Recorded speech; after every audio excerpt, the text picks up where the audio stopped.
orang miskin di depan Allah, sebab merekalah yang punya kerajaan sorga.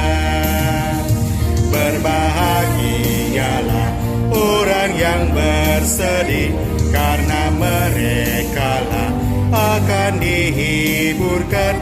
Bahagialah orang yang lemah lembut, karena bumi menjadi miliknya. Bersukacita dan gembiralah, karena upamu di sorga besar.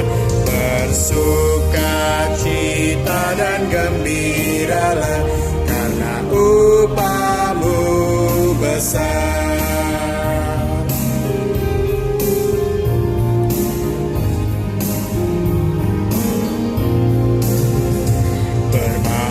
Berbahagialah orang yang benar, yang selalu menyebarkan damai, sebab mereka akan disebut anak-anak Allah.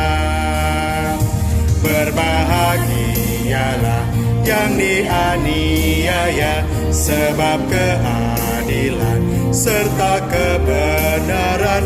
Bahagialah yang didera, dicela, difitnahkan segala yang jahat.